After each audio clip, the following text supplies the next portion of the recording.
Hundreds of hectares of land ravaged by wildfires. That's despite all efforts to keep the blaze from spreading. What happens every year, we develop a fire plan on which we identify areas where we need to burn as a controlled burn. Unfortunately, with that plan in hand, we do have some uncontrolled fires, which might be set by people driving around the village, maybe just dropping off a cigarette, or maybe people making some fires, and unfortunately the fire jumps into our area.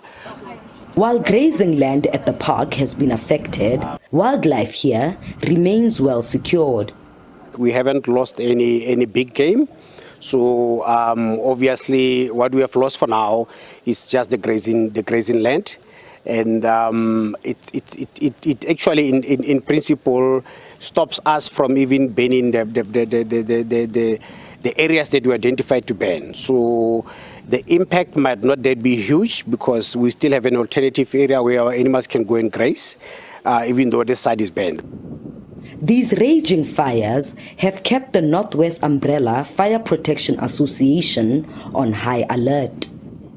This is a red fire danger index alert. We're already monitoring fires coming in from Botswana, and this morning early the winds were in excess of 50 kilometers an hour. We have spotter planes out in the province monitoring on the Botswana border in Zeerust, and at the moment we have 3 choppers and 2 spotters in the Pilanesberg where we've been combating fires for the last couple of days. Residents have been urged to remain cautious as high winds persist. If you see a fire, that you first report it to the local fire brigade service and then to the local fire protection association. Then you can phone your grandmother, family and friends to come and assist. Also make sure that you don't throw your braziers out in Paula.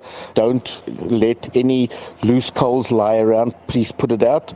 Be careful of throwing out cigarette butts. Please also don't work with any machinery that can spark, for example, grinders or slashers, because this is extremely dangerous. We're expecting extremely high winds.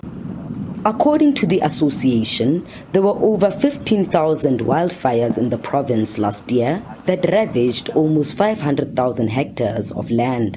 Sinhle Inglihihi, SABC News, Pilanesberg National Park, near Sun City.